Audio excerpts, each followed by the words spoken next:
आज के ज्ञान सरोवर में फिर से आप सभी का स्वागत है। और आज के ज्ञान सरोवर में मैं कहानी लेके आई हूँ, छोटी सी कहानी जो कि लघु कथा है, छोटी सी कहानी है, लेकिन इस कहानी को मैं पंचतंत्र से ली हूँ। और पंचतंत्र में आपने भी शायद इस कहानी को कभी बचपन में सुना होगा, पढ़ा होगा। और आज इस कहानी को मैं लेके आई हूँ क्योंकि इस कहानी में, छोटी सी कहानी में बहुत बड़ी शिक्षा छिपी हुई है। तो चलिए पहले मैं कहानी शुरू करती हूँ। जंगल के रास्ते से एक गाड़ीवान गुजर रहा था।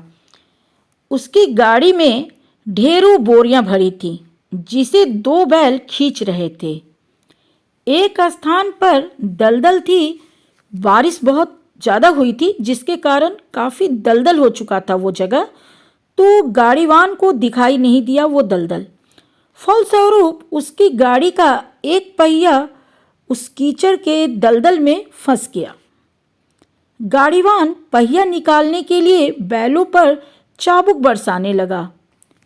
चाबुक लगने पर बैल तड़फड़ाकर उसे खींचते, मगर पहिया टस से मस नहीं होता था। वह जहाँ का तहाँ फंसा रहा। अब गाड़ीवान को समझ में आया कि यह काम केवल बैलों के वश का नहीं है। उसने मदद के लिए इधर उधर देखा, मगर वहाँ कौन था जो उसकी मदद करता। दूर दूर तक कहीं कोई उसे दिखाई नहीं दिया।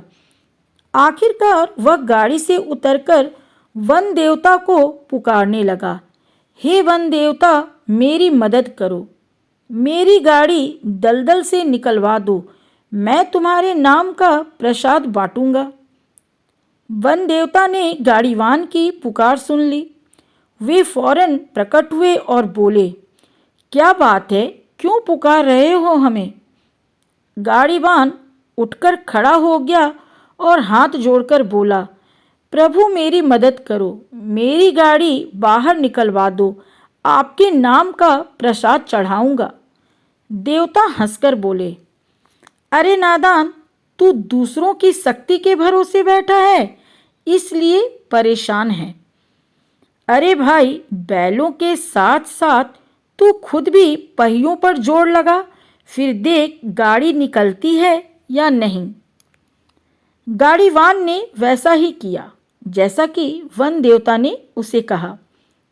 उसने एक ओर बैलों को हाँका और स्वयं पहिया निकालने के लिए जोर लगाया। फलस्वरूप देखते ही देखते गाड़ी दलदल से बाहर निकल गई। अब तो गाड़ीवान बेहद खुश हुआ और बोला, प्रभु आपकी बड़ी कृपा हुई, मैं आपको घर पहुंचते ही प्रसाद चढ़ाऊंगा।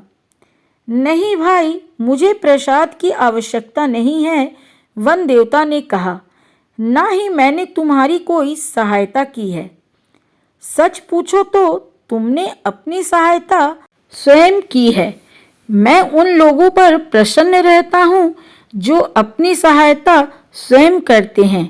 कहकर वन देवता अंतर ध्यान हो गए और गाड़ीवान एक नया सबक लेकर अपने रास्ते पर चल दिया।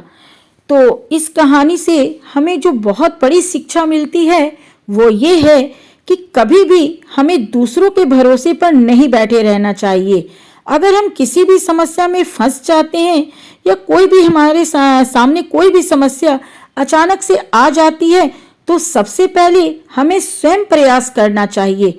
और जितना ज़्यादा हो सके हम स्वयं अगर प्रयास करते हैं तो उस मुसीबत से जरूर निकल जाते हैं।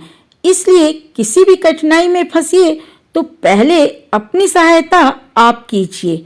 तो चलिए कहानी मैं यहीं पे ख़त्म करती हूँ, इस सबक के साथ, इस शिक्षा के साथ कि हम इसे जीवन में हमेशा अमल करेंगे। अगली बार मैं फिर आऊँगी किसी नई कहानी के साथ, किसी अच्छी सी प्रेरक कहानी के साथ। तब तक के लिए जय हिंद, जय भारत।